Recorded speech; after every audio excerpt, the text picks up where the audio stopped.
It's a Sunday evening, June 11th, 2017. The sun is going down over North Royalton, Ohio, a quiet suburb south of Cleveland, the kind of place where neighbors know each other, where kids grow up playing in the same streets, where nobody locks their doors at 3 in the afternoon. And on Ridge Road, a young man is standing on a porch, knocking on a door that will not open. All 3 cars are in the driveway. The flowers that were left the day before are still sitting on the step, untouched.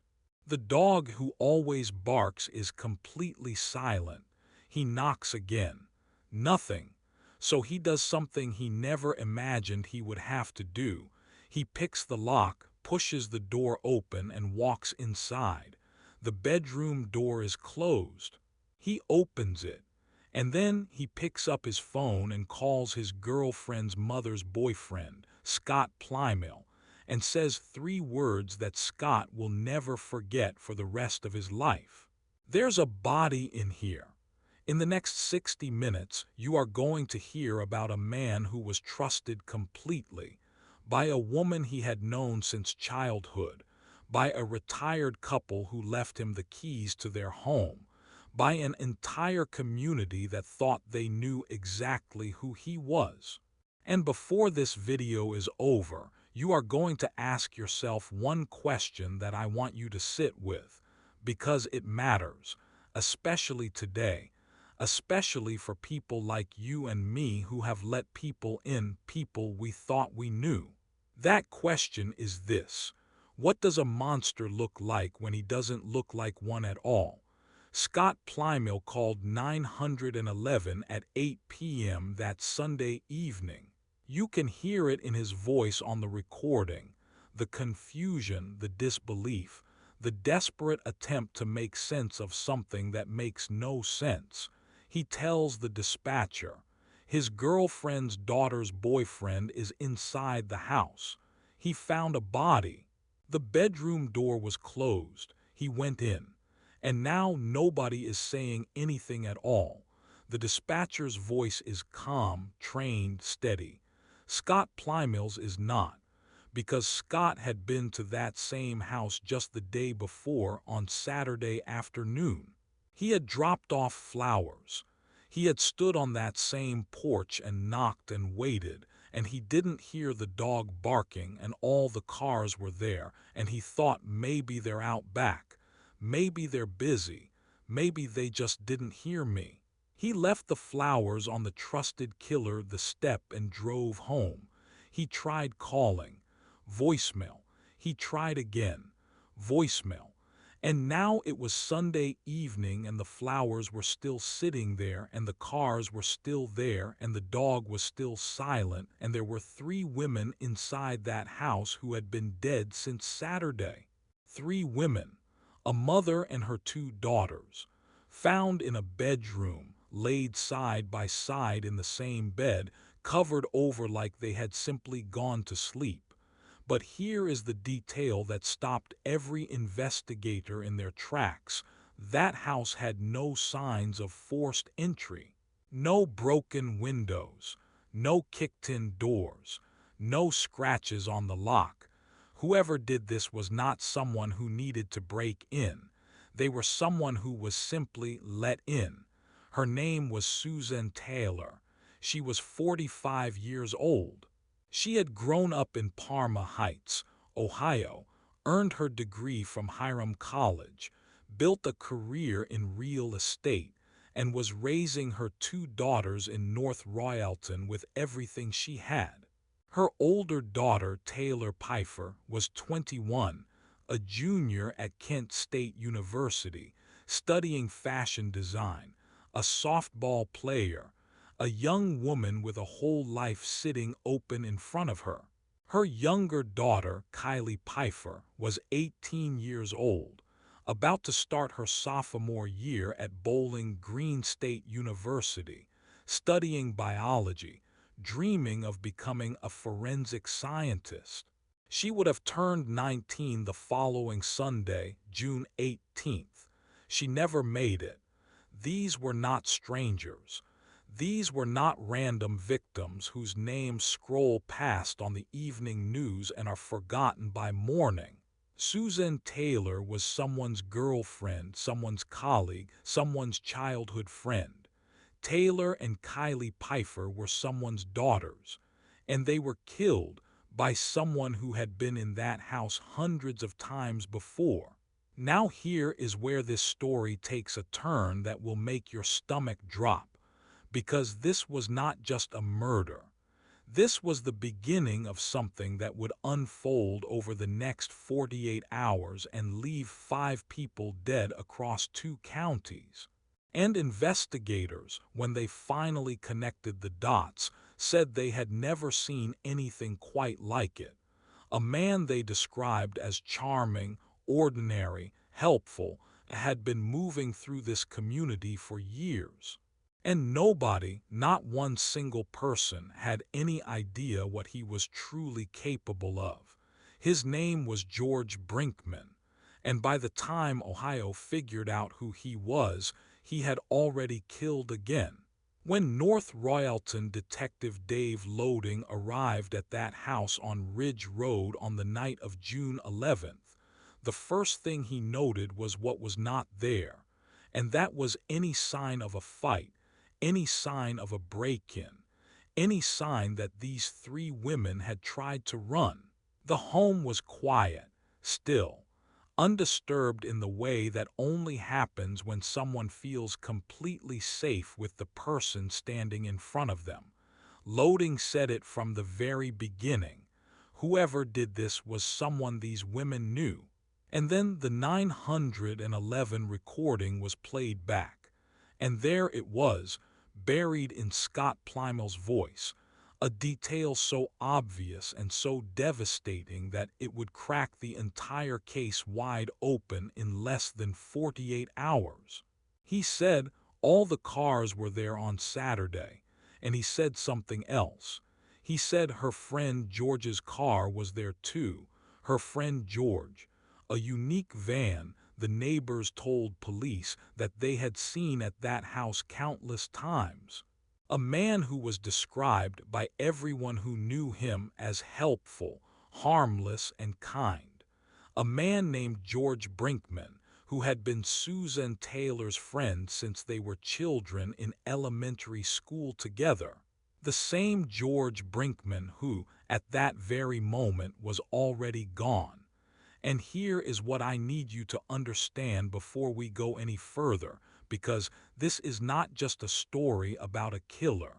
This is a story about trust, about the people we let into our homes, our lives, our routines, people who have known us for years, people we have helped, people who have helped us, people who have sat at our kitchen tables and eaten our food and watched our pets and held our spare keys. Because what happened to Suzanne Taylor, to Taylor Pifer, to 18-year-old Kylie Pifer, did not happen because they were careless. It happened because they trusted someone who had spent years making himself exactly the kind of person you would trust. And in this video, we are going to find out exactly how he did it, and exactly why nobody saw it coming until it was far too late. So who was George Brinkman?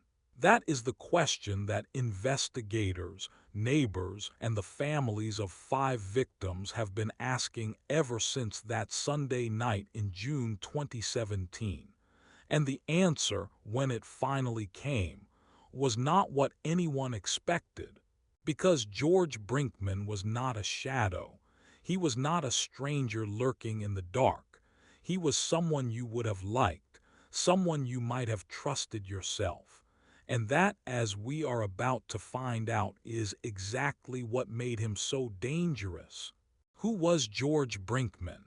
Before we talk about what George Brinkman did, we need to talk about who George Brinkman was, because that is the part of this story that nobody expected. And it is the part that matters most. Because if you had met George Brinkman at a neighborhood barbecue, If he had shown up at your door to fix a leaking pipe or help you move a piece of furniture, you would not have looked at him twice. He was 45 years old, average height, average build, a quiet man who kept mostly to himself, who did odd jobs, who fixed things, who was useful in the way that certain people are useful, always available, always willing, never asking for too much in return. At the time of the murders, Brinkman was living a relatively low-profile life, doing furniture work and mechanic jobs from his garage. He was the kind of man who existed on the edges of other people's lives, showing up when needed, disappearing when not. And for years, that was exactly what made him so easy to trust. But here is the question that investigators kept coming back to, the question that every person who knew George Brinkman struggled to answer after June 2017. How do you spend years building trust with people who genuinely care about you, people who feed you, shelter you, give you work, invite you into their homes, and then do what he did? How does a man go from being described as a good neighbor, a helpful friend, a familiar face, to being one of the most calculated killers the state of Ohio had ever seen?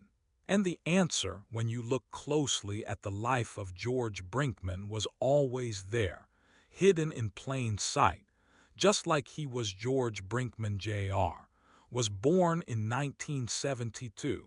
He grew up in northeastern Ohio, Cuyahoga County, the same county where Cleveland sits, where factory workers and school teachers and ordinary families build ordinary lives.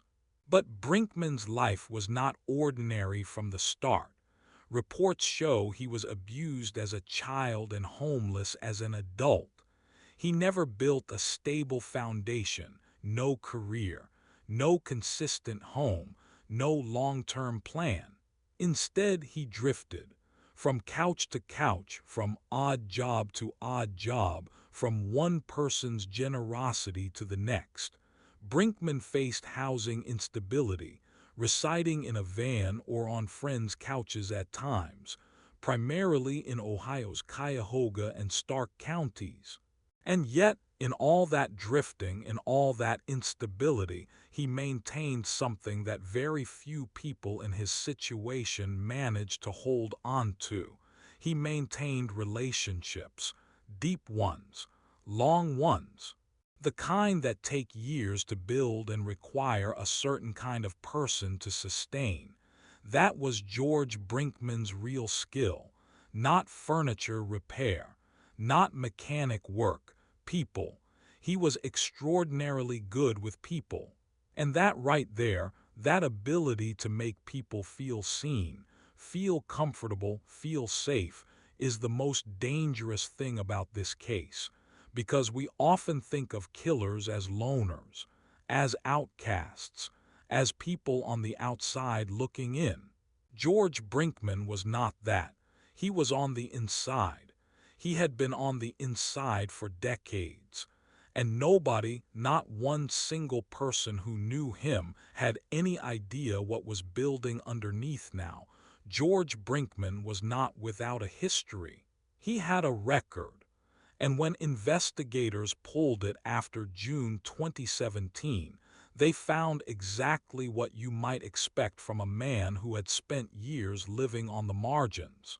Brinkman was found guilty of disorderly conduct in 1990, criminal mischief in 1991, and passing bad checks in 1998. In 1999, he was charged with forgery, theft, and receiving stolen property, and was sentenced to 11 months in prison in February 2000, released in September of that same year. Small crimes, financial crimes, the kind of record that gets a man labeled as a nuisance, not a danger. And here is the detail that law enforcement was very clear about after his arrest. Brinkman had a criminal record, but police said they were not aware of any history of violent crimes or domestic violence. Not one. In 45 years of life, George Brinkman had never once been flagged as a violent person, which means that everyone who trusted him, everyone who let him in, had absolutely no reason not to. And this is where I need to pause, because this is the part of the story that should make every single one of us stop and think. We are told our whole lives to watch out for dangerous people, to trust our instincts, to look for red flags. But what do you do when the red flags are a bounce check from 1998? What do you do when the worst thing on a man's record is disorderly conduct from when he was 18 years old? What do you do when everything about a person tells you they are safe because the system itself said they were safe? That is not carelessness. That is not naivety. That is just life. And George Brinkman knew it. He understood, perhaps better than anyone, that the easiest person to trust is the one who has never given you a reason not to. The two families he wove himself into, Brinkman did not operate randomly. He chose people carefully, over time, and embedded himself into their lives so completely that by the time June 2017 arrived, he was not a visitor in their worlds. He was a fixture. With Suzanne Taylor, the connection went all the way back to childhood. They had attended the same elementary school in Parma Heights. They had kept in touch across decades, across marriages, moves, and the kind of life changes that cause most childhood friendships to fade away. Brinkman would frequently visit her home in North Royalton and even did odd jobs for her when needed. Suzanne sometimes allowed him to stay at her home when he had nowhere else to go. Think about what that means. This was not a casual acquaintance. This was a woman who opened her home to him when he had nowhere to sleep, and her daughters, Taylor and Kylie, reportedly viewed him as a sort of second father. A second father. A man who sat at their dinner table. A man they hugged. A man they trusted the way children trust the adults in their lives who have always, without exception, been kind to them. And then there was the second family, the Johns, Jean and Bobby, a retired couple in Lake Township. And the connection Brinkman had to them was just as deep, just as real, just as long. He had once dated Jean John's daughter and even worked for Mr. John's business delivering phone books. Over the years, he stayed connected to the family and had been entrusted with house-sitting duties, including caring for their elderly, blind and deaf dog. He had a key to their home. He fed their dog. He checked their mail. He was the person they called when they went away because he was the person they trusted most. When we get to what happened to Jean and Bobby John, you are going to understand why that trust, and what he did with it, is perhaps the most heartbreaking part of this entire story. But before we get there, we need to understand what happened on the night of June 10th, 2017. Inside Suzanne Taylor's house on Ridge Road, with the doors locked, the curtains drawn, and three women who had no idea that the man they trusted was the last person they would ever see. Every terrible thing that happened in that house on Ridge Road began with something completely ordinary. A text message. On June 10th, 2017, the day before the family was found, Brinkman had texted Suzanne Taylor and met her at the house. That's it. A text. The kind of thing that happens between friends 100 times. Hey, I'm in the area. Can I come by? And Suzanne said yes, because of course she said yes. He was George, her George. the man she had known since they were children sitting in the same classroom in Parma Heights. The man who had fixed things around her house, who had slept on her couch when he had nowhere to go, who had eaten at her table, who her daughters called a second father. She opened the door. She let him in. And the moment that door closed behind him, everything changed. Now I need to ask you something before we go any further.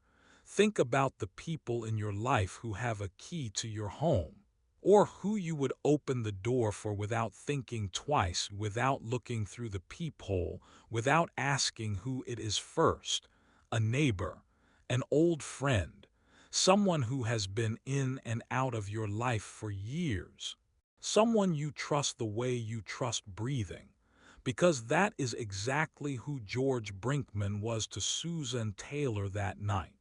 And what he did next inside that house, with the curtains drawn and the door locked, is something that every investigator who worked this case said they will never, for the rest of their lives, be able to forget. On the night of June 10th, 2017, George Brinkman entered the home of his longtime friend Suzanne Taylor and held them captive before killing them one by one.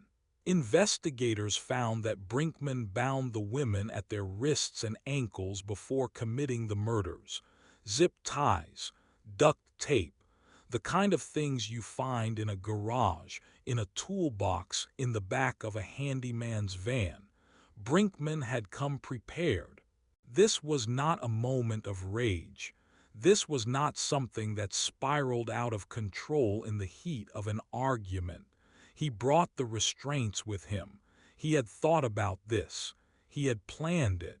And that single fact is what separates this case from so many others, because it means that when he sent that text message to Suzanne Taylor, when he sat in his van and typed, "Can I come by?" he already knew what he was going to do when she opened the door.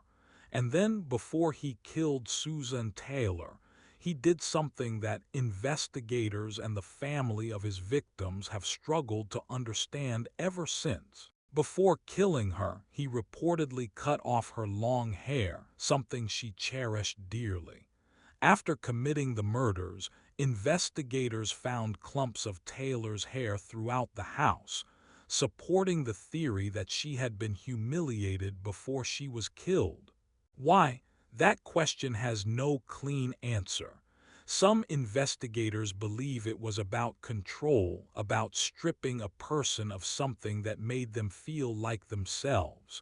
Some believe it was something darker, more personal, rooted in whatever was happening inside George Brinkman's mind that night.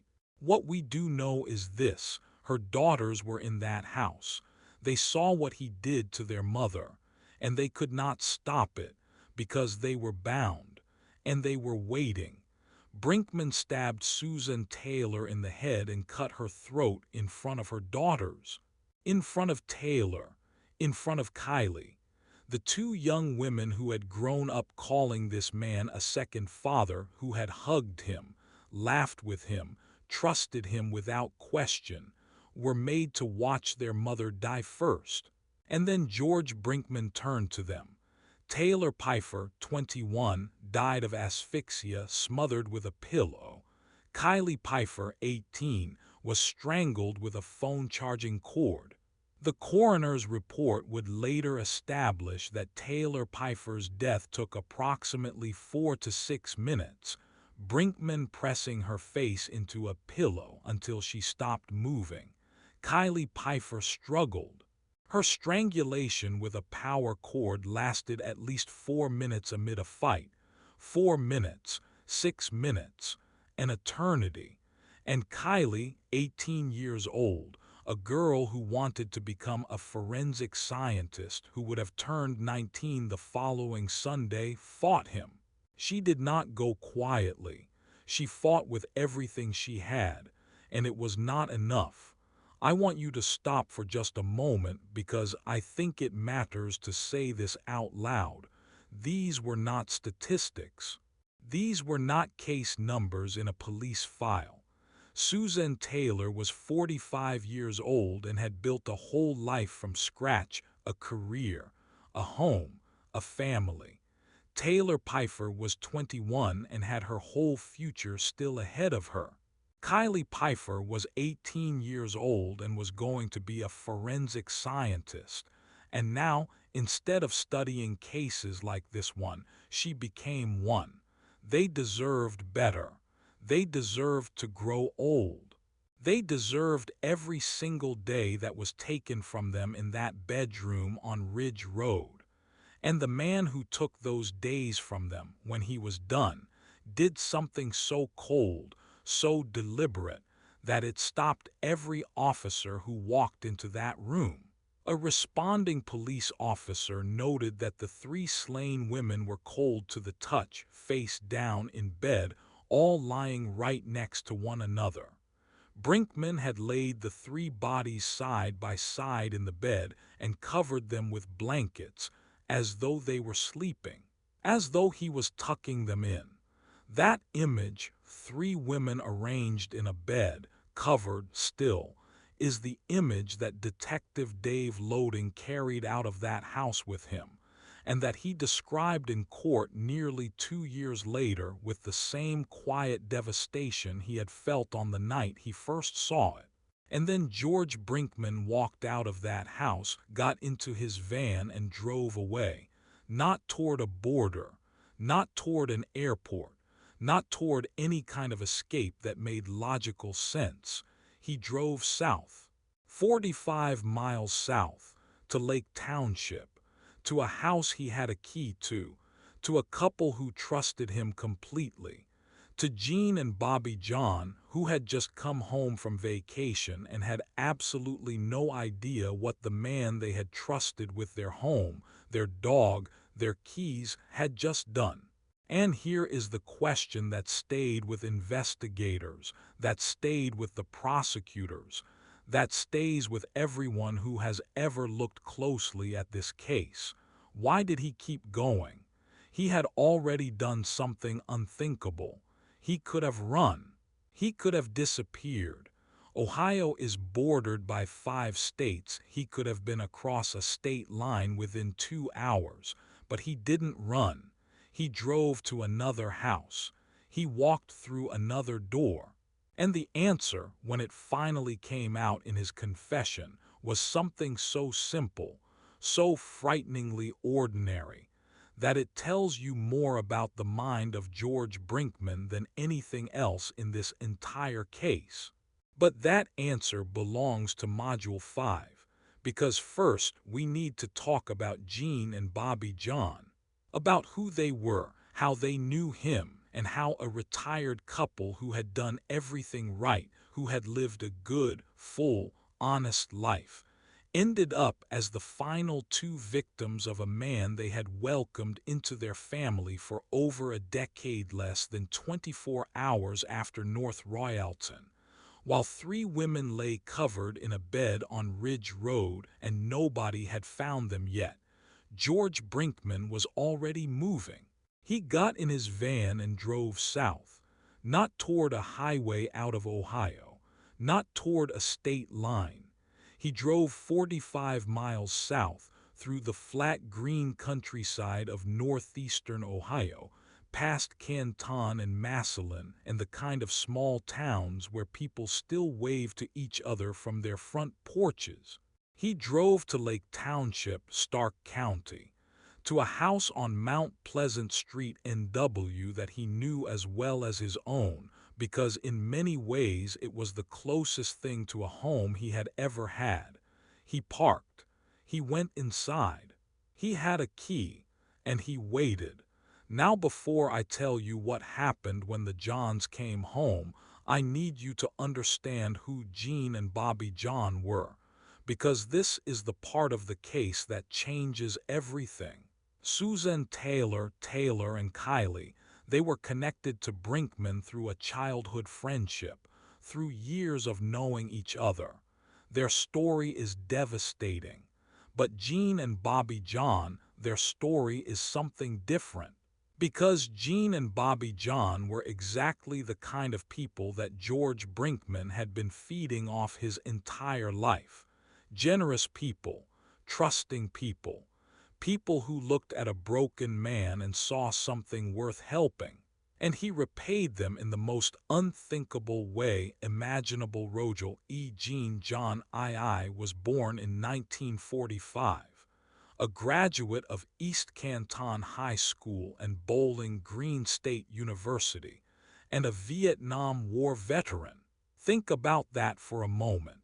This was a man who had served his country, who had come home from a war that chewed up an entire generation of young Americans, and who had spent the decades since building something good and quiet and decent. He worked in the circulation department of the Canton Repository and later became circulation director at the Massillon Independent, before starting his own business distributing telephone books and publications. A self-made man, a man who created work for other people, including, at one point, George Brinkman. His wife, Roberta Bobby John, was born in 1952, a graduate of North Canton Hoover High School, Ohio University, and Akron University. Before retirement, she worked as the Director of Special Services for the Stone-Munroe Falls City School District, and also worked for the Alliance and Louisville School Districts, a woman who spent her entire career serving children with special needs, a woman who gave her professional life to helping the most vulnerable kids in her community. Both Jean and Bobby were active members of Mt. Tabor United Methodist Church and the Osnaburg Historical Society. They were, by every account, exactly the kind of people you hope still exist in the world. The kind of people who make a community feel like a community. And here is what makes this so hard to sit with. Because Jean and Bobby John did not stumble into George Brinkman's life by accident. They brought him in deliberately, with open arms, over more than a decade. Brinkman had dated Jean's daughter and began working for a company owned by Jean and his son Jason. Although the relationship with the daughter ended, Brinkman continued to work for the company and spent some holidays with the John family. He sat at their holiday table. He ate their food. He met their children and grandchildren. And when the relationship that first brought him into their lives was long over, they kept him anyway because that is what generous people do. They kept him. And he repaid that generosity by accepting one final act of trust from them, the most intimate act of trust you can extend to another person. Right before the murders, Brinkman was watching the Johns home and caring for their 17-year-old dog while the couple was away on a beach vacation in North Carolina. 17 years old, deaf, blind. A dog that needed gentle, careful, patient attention, and they trusted George Brinkman with it. They gave him the key to their home and they got on a plane and they did not think twice.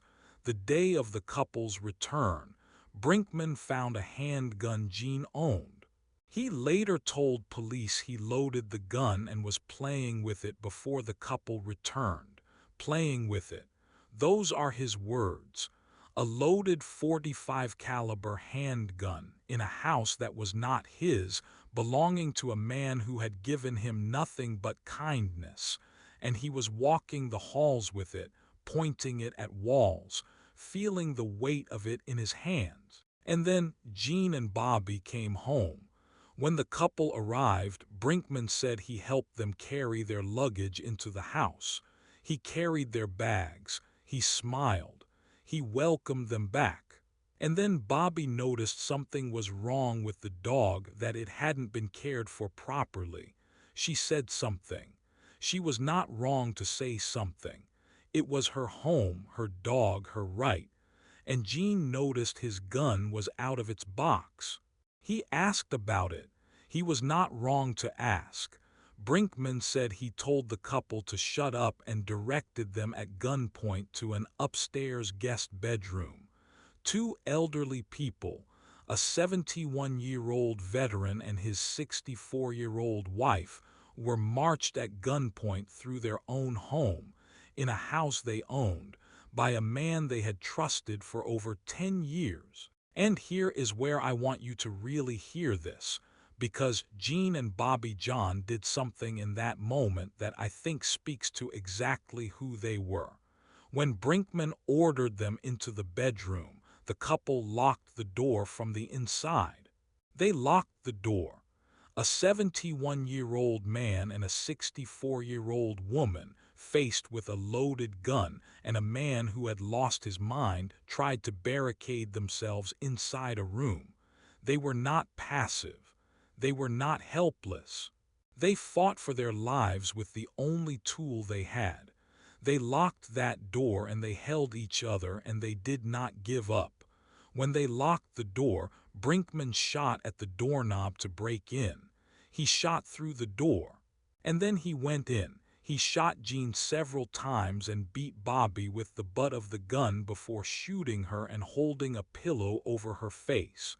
A Vietnam War veteran, a man who had survived one of the bloodiest conflicts of the 20th century, who had come home and built a life and a business and a family, was shot 3 times in his own bedroom. And Bobby, who had given 30 years of her life to children with special needs who had retired and finally had time to travel and rest and breathe, was beaten, shot, and smothered in their own home by a man with a key they had given him freely.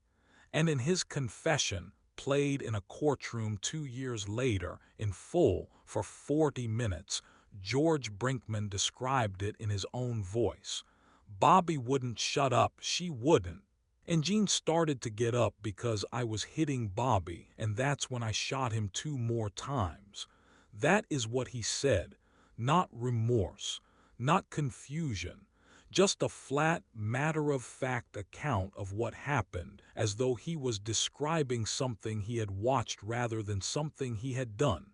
And then, after the murders, Brinkman stole $40 from Jean's wallet and $100 from Bobby's purse, because he needed money to flee the state. $140. That is what the lives of Jean and Bobby John were worth to George Brinkman. $140 and a head start. Jean and Bobby John's son Jason found them the next morning, when his father didn't show up for work and the phone calls went unanswered. Jason went to the Johns' home and found them dead. The same son who had once introduced George Brinkman to his family. The same family that had kept Brinkman in their lives long after every reason to do so had passed. And in that moment, standing in that bedroom doorway, looking at his parents, Jason John became the second person in 24 hours to make a call that nobody should ever have to make. He called the police. He gave them a name. He gave them a cell phone number. And with that, the manhunt for George Brinkman, a man who had now killed 5 people in less than 1 day, officially began. By the morning of June 12, 2017, 2 days after Suzanne Taylor and her daughters were killed, 1 day after Jean and Bobby John were murdered in their own bedroom, the state of Ohio had a problem it had never faced quite like this before. 5 bodies across 2 counties, 2 separate crime scenes 45 miles apart, 1 suspect whose name had surfaced fast, whose van had been spotted, whose face was on every law enforcement screen in northeastern Ohio. And he was gone. George Brinkman, a 45-year-old drifter with no fixed address, no family home to run to, no clear plan, had simply vanished into the geography of a state with 40,000 square miles and 11 million people. And every hour he stayed missing, the question that was spreading from neighborhood to neighborhood, from kitchen table to kitchen table, from one worried household to the next was the same. Where is he? And more importantly, what is he going to do next? Now I want you to think about what that felt like for the people living in those communities, because North Royalton is not a big city. It is a suburb. The kind of place where people know their neighbors' cars, where a strange van parked on the street for too long gets noticed, where you feel, or at least you felt, before June 2017, that you were safe. And then one Sunday evening you turn on the news and you learn that 3 women in your neighborhood have been murdered in their own home by someone they trusted. And then the next evening you learn that an elderly couple 45 miles away has been killed too. And the man responsible is still out there, still driving, still breathing, still free. That is not just a police problem. That is a community that stopped sleeping. North Royalton Detective Dave Loading said Brinkman was one of their persons of interest from the beginning. It appeared from the start the women were killed by someone they knew, as the home didn't appear to have been forcefully entered or ransacked. Early in the crime investigation, they heard about Brinkman mentioned on the 911 call, and a neighbor said his unique van was there. That van, the same van that Scott Plymell had noticed on Saturday afternoon when he dropped off the flowers and nobody answered. The same van that neighbors on Ridge Road had seen parked outside Suzanne Taylor's house dozens of times over the trusted killer case file, no one-page the years. A distinctive vehicle, and in a neighborhood where people notice things, that was enough. Within hours of the bodies being found on Sunday night, George Brinkman's name was in the system. And within 24 hours, after Jason John made his own devastating phone call from his parents' bedroom in Lake Township, 2 separate investigations in 2 separate counties had collapsed into one. One name, one man, 5 murders, 48 hours, and then nothing. He was gone. And here is where I need you to understand something about George Brinkman that matters deeply, because it tells you exactly who this man was and how he had survived his entire life. He did not have money. He did not have a plan. He did not have resources or connections or some elaborate escape route. What he had was what he had always had: people. People who knew him. People who would open a door for him without asking too many questions. Because that was George Brinkman's survival skill, refined over 45 years. And on the night of June 12, 2017, with 5 bodies behind him and every law enforcement agency in northeastern Ohio looking for his van, he used that skill one final time. He drove to Brunswick, Ohio, and he knocked on a woman's door, and she let him in. A SWAT team surrounded a home on Valley Forge Drive late Monday after learning he was there. Brunswick Police LT. Robert Safran said police, members of the SWAT team, the Southwest Enforcement Bureau, and the FBI were on the scene for approximately 9 hours negotiating with the suspect. 9 hours. From 9:30 in the evening until 5:30 the following morning. While most of Brunswick slept uneasily, and neighbors were told to stay inside and lock their doors, a perimeter formed around a house on Valley Forge Road. Police marksmen took positions, negotiators set up, a megaphone crackled into the night air. He was drinking whiskey during the standoff as officers negotiated with him through a megaphone. Police marksmen had their guns trained on the house as SWAT officers, and the FBI surrounded the house. Inside, George Brinkman sat with a handgun and a bottle of whiskey and did not come out. And he did something that nobody, not the negotiators, not the detectives, not the FBI agent standing in the dark in someone's front yard, expected him to do. He got on Facebook, while a SWAT team surrounded the house, while negotiators called to him through a megaphone, while the families of 5 people he had killed were somewhere in Ohio learning that the man responsible was still alive and still armed. George Brinkman opened Facebook and started typing. And he did not message a friend. He did not write a goodbye. He reached out to a television reporter. According to WOIO-TV, one of its reporters came in contact with Brinkman on Facebook on Monday while reporting on the triple homicide. The reporter contacted police immediately when she realized who the person she was communicating with was, in an attempt to aid police. That reporter was Lacey Crisp. She reached out to Brinkman, who had been friends with Suzanne Taylor since they were in grade school, set up an interview, and he kept going back and forth, talking, then stopping, then starting again. And then Brinkman said something to Lacey Crisp that stopped her cold. He denied any involvement in the homicides and said he broke his hand days earlier at work. He was innocent, he said.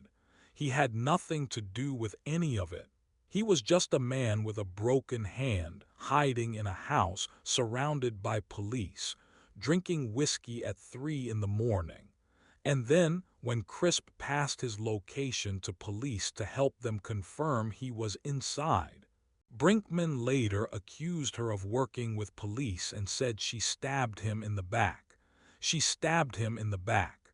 The man who had just killed 5 people felt betrayed by a reporter who told the truth about where he was. The arrest, most of the negotiations were conducted through an open second-story window to the residence.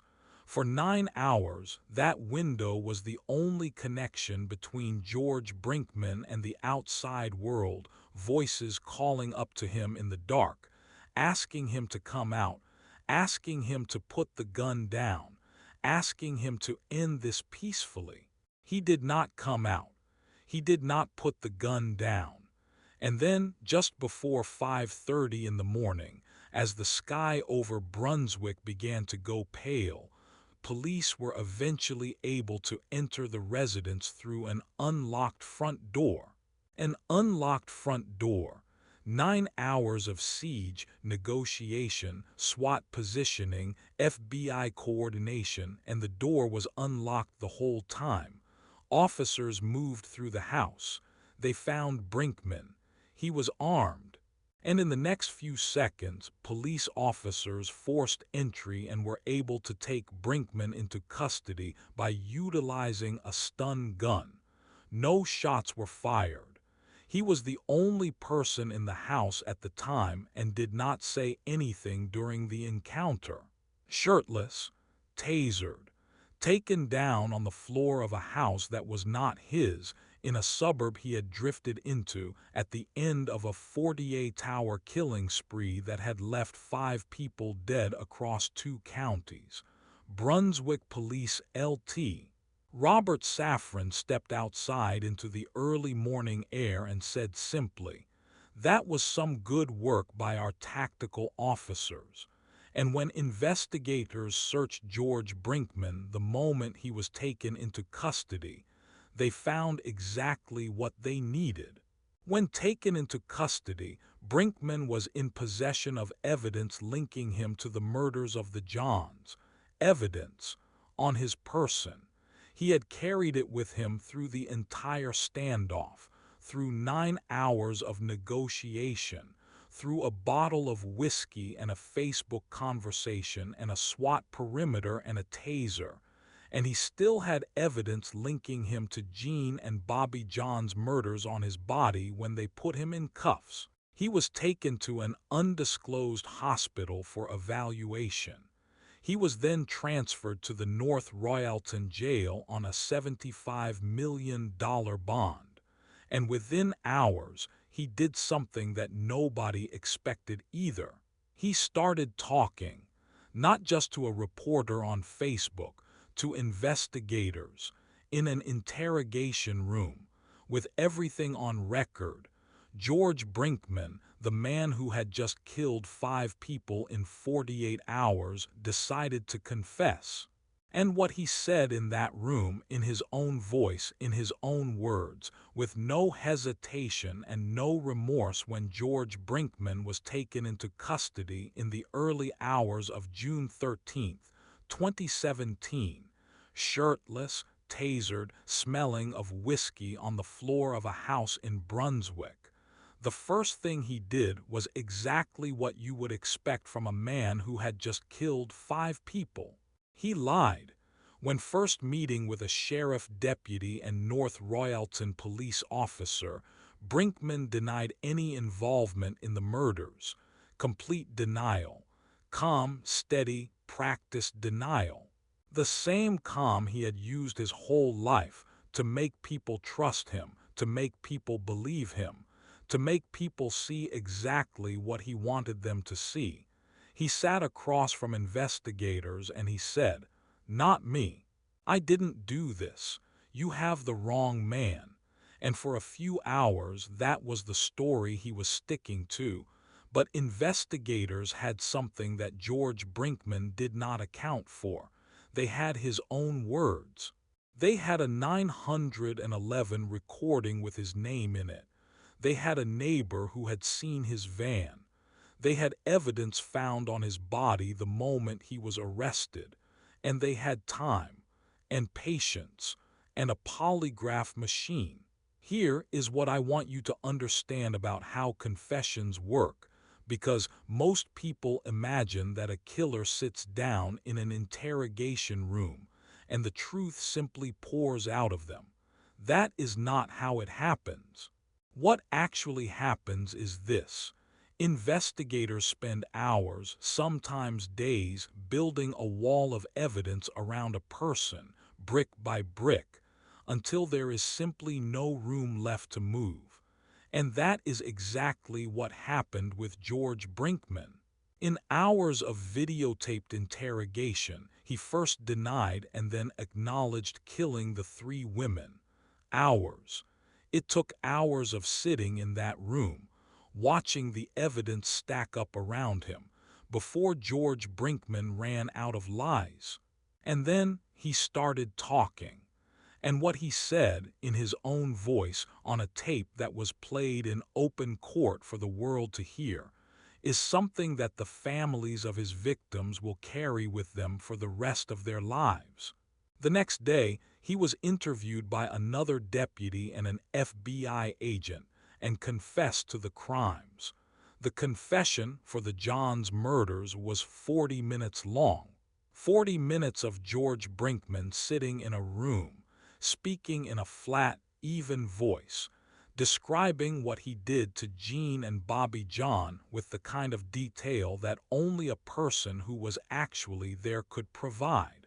And the moment that tape was played in a Stark County courtroom in October 2019, Brinkman sat in the courtroom with his head in his hands, watching his taped confession. Head in his hands.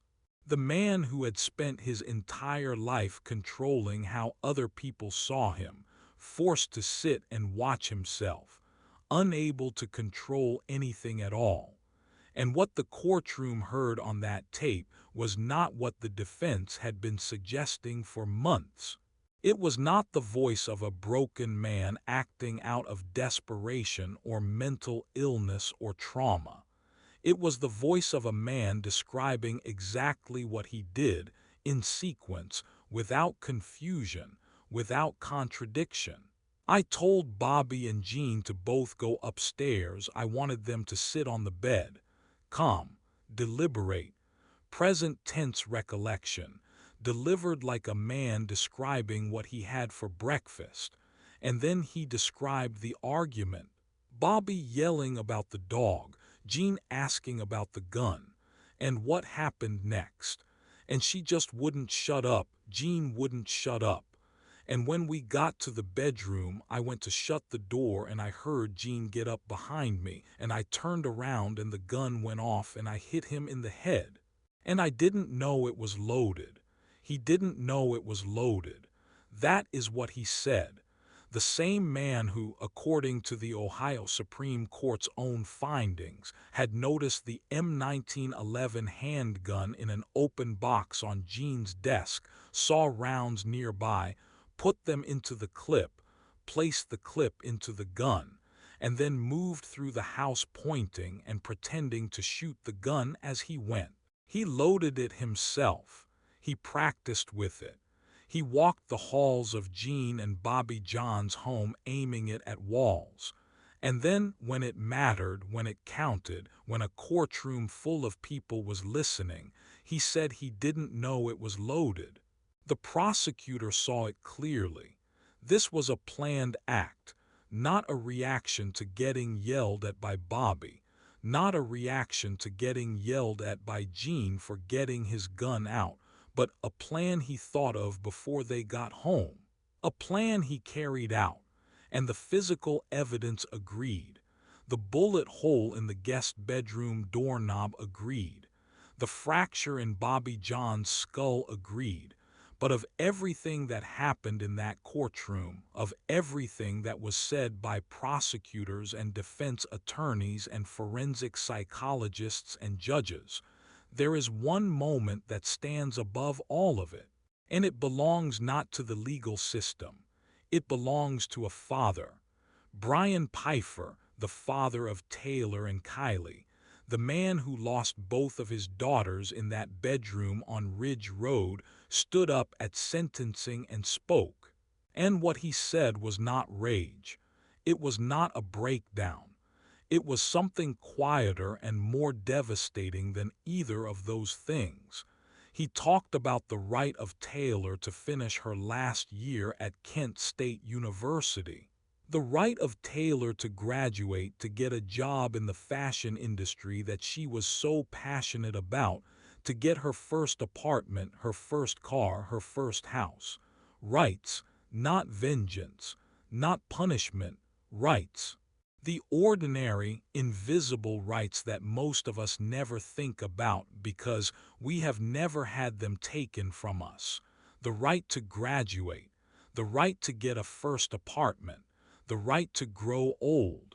And then Brian Pifer said something about the defense's language, about the way Brinkman's attorneys had referred to the murders throughout the proceedings as, in their words, a situation, an event, an incident.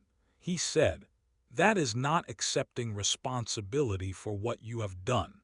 The reality is that George Brinkman Jr. took from all three of them the very right to breathe. The right to breathe. That is what George Brinkman took from Suzanne Taylor, from Taylor Pifer, from Kylie Pifer. He took the right to breathe. And then, in a moment that nobody in that courtroom was prepared for, George Brinkman stood up and spoke for himself. Not through his lawyers, not through a written statement.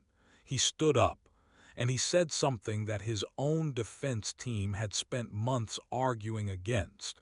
He said, "They were extremely kind, caring, and wonderful people who did not deserve to be killed by me." And then he said something that stopped everyone in that room cold. His lawyers had argued for life without parole, citing his traumatic childhood, his homelessness, his mental health struggles, his substance abuse, standard mitigation, the kind of argument that sometimes works. And Brinkman, the man those arguments were meant to save, stood up and dismantled them himself. He said, Yes, I had a horrible childhood. Yes, I've had a lot of bad things happen to me in my life, so what? Other people have had it worse and never went around killing people they care about. So what? 2 words. The most honest thing George Brinkman ever said. He was asking for the death penalty, for himself. And the 3 judges who had the power to give it to him were about to do exactly that. But before they could make it permanent, something happened that nobody expected. Something that sent this entire case back to the beginning and forced the families of Suzanne Taylor, Taylor Pifer, and Kylie Pifer to live through every single detail of it one more time. By the end of 2019, George Brinkman had 2 death sentences. One for Suzanne Taylor, Taylor Pifer, and Kylie Pifer, handed down in December 2018 by a 3-judge panel in Cuyahoga County. One for Jean and Bobby John, handed down in October 2019 by a different 3-judge panel in Stark County. He was on death row at the Ross Correctional Institution in Chillicothe, Ohio. He had confessed. He had stood up in open court and said in his own words that he deserved to die. The families had survived the trials. They had sat through the forensic testimony and the confession tape and the crime scene photographs and the victim impact statements, and they had come out the other side. It was over. The system had worked. Justice, slow and brutal and imperfect as it always is, had arrived. And then July 21st, 2021 happened, and everything fell apart.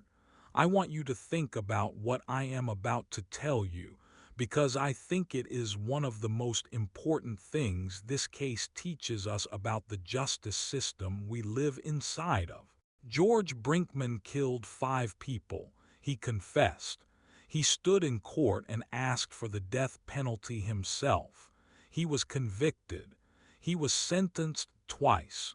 And then 4 years after those murders, 4 years after those families buried their dead and tried to begin the impossible work of rebuilding their lives, the Ohio Supreme Court called and said, "Do it again." Not because he didn't do it, not because there was new evidence, not because anyone believed George Brinkman was innocent, but because of a procedural error. Because of a question a judge forgot to ask during a plea hearing. Because the system, the very system those families had trusted to protect them, had made a paperwork mistake. And the price of that mistake was paid entirely by the people who could least afford to pay it. The Ohio Supreme Court unanimously vacated Brinkman's convictions and death sentences, ruling that the trial court failed to fully advise Brinkman before his plea of the constitutional rights he would be waiving, specifically his right to confront witnesses and to have his guilt proven beyond a reasonable doubt. 7 judges, 0 dissents, a 7-0 decision that wiped out the North Royalton convictions entirely. And the reason, when you strip away all the legal language, was breathtakingly simple. During the plea hearing in November 2018, the judge had walked through Brinkman's constitutional rights. He had asked him about his right to an attorney, his right to a trial, his right to remain silent. He had read each charge and each possible sentence. Brinkman had said yes, yes, yes, yes to each question. And then the judge missed too. He forgot to verbally tell Brinkman that he had the right to confront the witnesses against him. He forgot to verbally tell him that the state had to prove his guilt beyond a reasonable doubt. 2 questions, 2 sentences. Chief Justice Maureen O'Connor, writing for the court, expressed disappointment in the trial court prosecutors and Brinkman's lawyers for failing to adhere to the level of diligence expected in and essential to our criminal justice system. Disappointment, that was the word she used. Disappointment for the families of 5 murder victims who now had to live through it all over again. And here is what made it worse, because it was not as though nobody noticed in the moment. 2 days after sentencing, the trial court itself realized it had reviewed the transcript and missed something. It then conducted a second colloquy with Brinkman, covering the same questions, adding the missing rights, and after conducting it, asked prosecutors and Brinkman's lawyers if everyone was satisfied. No one objected. No one objected. The prosecutors were in the room. Brinkman's defense attorneys were in the room. Everyone nodded and moved on. And yet, 4 years later, those 2 missing questions from the first colloquy were enough to undo everything. Because the law is the law, and the law does not bend, not for grief, not for confession, not for the fact that a man stood in open court and asked to be executed. Rhonda Rush Whitelock, a longtime friend of Suzanne Taylor who had known her since they were 5 years old, said what every person connected to this case was thinking. He actually admitted it and said he would take the death penalty. And now 4 years later we're here. Why is that okay? Why is that okay? 3 words that have no clean answer, because it is not okay. And it is also, in the strangest, most painful way, exactly how the system is supposed to work. And that contradiction is what makes this case so hard to sit with. Kenneth Taylor, Suzanne's brother, said the ruling was upsetting, but he tried to understand. It's also not fair for him to get a new hearing and everything. But I also don't want to blame people, he said. Think about the grace in that statement. A man whose sister was murdered, whose nieces were murdered, trying publicly not to blame the people who made the mistake that cost his family everything. That is not weakness. That is the kind of dignity that makes you understand exactly what George Brinkman destroyed when he walked into that house on Ridge Road. And Rhonda Rush Whitelock, still grieving, still angry, still carrying the weight of a friendship that ended on June 10, 2017, said what the legal system could not say for itself. What does this tell everyone? Well, it's okay to commit a heinous crime like this, but you can get off with a technicality. She was not wrong. She was also not entirely right. But she was the only one in the entire story being completely, unflinchingly honest about what it felt like to be on the receiving end of justice when justice stumbles. So what happened next? Because Brinkman was not released. He was not acquitted. He was not declared innocent. He stayed on death row, still serving his sentence for the Lake Township murders, which were untouched by the Supreme Court ruling. And the North Royalton case was sent back to the Cuyahoga County Common Pleas Court for new proceedings, a new panel of judges, a new mitigation phase, a new sentencing. The families of Suzanne Taylor, Taylor Pifer, and Kylie Pifer, who had already survived one trial, now had to survive another. And the question that hung over everything was this: would the outcome be the same? Or had something in the years since 2018, in the appeals and the rulings and the legal machinery grinding slowly forward, shifted enough to change the ending? On remand, Brinkman waived a jury trial and pled guilty before a new 3-judge panel to multiple counts of aggravated murder, kidnapping, and gross abuse of a corpse. In November 2022, The panel found Brinkman guilty on all counts. The judges then heard from experts during the mitigation phase in 2023. And then, on May 31, 2023, George Brinkman was sentenced to death. Again, the same outcome, the same sentence, reached a second time by a second panel of judges 5 years after the first. And this time the procedural requirements were met. Every right was read. Every box was checked. Every question was asked and answered. The families had survived it twice. And George Brinkman, who had now been sentenced to death 3 times across 2 separate cases, remained where he had been since 2017. On death row at the Ross Correctional Institution in Chillicothe, Ohio. His execution is currently scheduled for September 23, 2026. September 23, 2026. That date is marked on a calendar somewhere. It exists. And yet, even now, even after everything, it is not certain. Because as of August 2025, Brinkman's second death sentence for the North Royalton murders is back before the Ohio Supreme Court, his 22nd set of legal arguments contesting his conviction and sentence. 22 arguments, raised by lawyers who are paid to find every crack in every wall.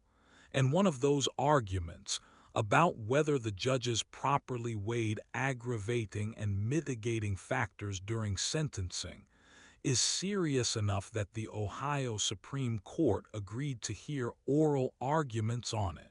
Which means that as of right now, as you are watching this video, George Brinkman's execution date exists, and so does the possibility that it may never happen. That a man who killed 5 people in 48 hours, who confessed, who asked to be executed, who has been sentenced to death 3 separate times, may still find a way to die in a prison bed of old age instead of facing what he asked for, what the families asked for, what 5 victims deserved. And that question, whether justice in this case will ever truly be finished, we began this story on a porch, a young man knocking on a door that would not open, flowers sitting on a step untouched, a dog that did not bark, 3 cars in a driveway that told him someone was home, and a silence that told him something was terribly wrong. We began with a 911 call and a dispatcher's voice, and 3 words that Scott Plymell said into a phone on a Sunday evening in June that he will carry with him for the rest of his life. And now, 60 minutes later, we know everything that came before those 3 words. We know about the text message that Susan answered because she had no reason not to. We know about the zip ties and the hair and the bedroom covered over like a grave. We know about Jean and Bobby John, a Vietnam veteran and a woman who spent her life serving children with special needs, shot and beaten and smothered in their own bedroom by a man who had carried their house key in his pocket for years. We know about the Facebook messages and the whiskey and the 9-hour standoff and the unlocked front door. We know about the confession tape and Brian Pifer standing up in a courtroom and talking about his daughter's right to breathe. And we know that right now today, as you watch this, George Brinkman is still alive, still on death row, still appealing, still fighting, still here while 5 people are not. And I think before we close, before I let you go, I want to say something directly to you, not as a narrator, not as someone telling a story, just person to person, because I think this case, more than almost any other I have ever covered, is not just about a killer. It is about something that touches all of us. It is about the people we let in. It is about the trust we extend quietly, naturally, without thinking, to the people who have been in our lives long enough that we stopped questioning whether they deserved it. And I think that matters especially now. Because as we get older, as the years pile up and the world moves faster and our circles grow smaller, trust becomes both more precious and more dangerous. More precious because the people we let close to us are fewer. More dangerous because when someone betrays it, the cost is so much higher. Suzanne Taylor was 45 years old. She was generous to a fault, the kind of woman who let a struggling friend sleep on her couch because she could not look the other way when someone needed help. She raised two daughters who were extraordinary. Taylor Pifer was 21 and studying fashion design at Kent State, a softball player, a young woman with a laugh that everyone who knew her describes the same way. Loud, sudden, completely infectious. Kylie Pifer was 18 and was going to spend her life solving cases like this one. She wanted to be a forensic scientist.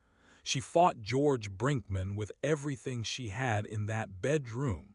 She was 18 years old and she did not give up. And Jean John was a veteran who came home from Vietnam and built something from nothing, a business, a family, a community. And Bobby John spent 30 years making sure that children with special needs had someone in their corner. These five people did not deserve what happened to them. They were not defined by how they died. They were defined by how they lived, by the generosity and the love and the extraordinary ordinary goodness that George Brinkman extinguished in 48 hours because he needed $40 and a head start. And here is the lesson. Not the lesson about killers because we cannot control who George Brinkman was or what he did. The lesson about us. About what this case quietly, uncomfortably asks of every single person who watches it. Suzanne Taylor trusted George Brinkman because she had known him since they were children, and he had never given her a reason not to. Jean and Bobby John trusted him because he had worked for them and spent holidays with them and cared for their blind, deaf, 17-year-old dog. They were not foolish. They were not reckless. They were kind. And their kindness was used as a weapon against them. So what do we do with that? We cannot stop being kind. We cannot lock every door and suspect every face and spend whatever years we have left watching the world through a window. That is not living. But we can pay attention. We can notice when something feels wrong, when the dog does not bark, when the flowers sit untouched, when a call goes to voicemail one too many times. We can trust our instincts because our instincts, the ones that have been sharpened by decades of living and watching and learning, are the most powerful alarm system any of us will ever own. We can make sure someone always knows where we are. We can make sure that the key we give to someone has been truly earned, not just by time, but by character. And we can remember always that the most dangerous person is never the stranger in the dark. It is almost always someone standing in the light. George Brinkman is scheduled to be executed on September 23, 2026. As of today, that date still stands. Whether it will happen, whether Ohio will see this case through to the end that 3 separate panels of judges have decided he deserves, we do not yet know. What we do know is that every day between now and then, 5 families are waking up and carrying something that never gets lighter. Brian Pifer wakes up every morning without his daughters. Kenneth Taylor wakes up without his sister. The John children wake without their parents. The parents who went on a beach vacation in North Carolina and came home to a man with a loaded gun sitting in their living room. They are living with this. And the very least we can do, the very minimum, is to know their names. Suzanne, Taylor, Kylie, Jean, Bobby. Say them out loud. Remember them, not as victims, as people. This case stayed with you. If somewhere in the last 60 minutes you found yourself thinking about someone in your own life, someone you trust, someone who has a key or knows your routine or comes and goes without you thinking twice, then this video did what it was supposed to do.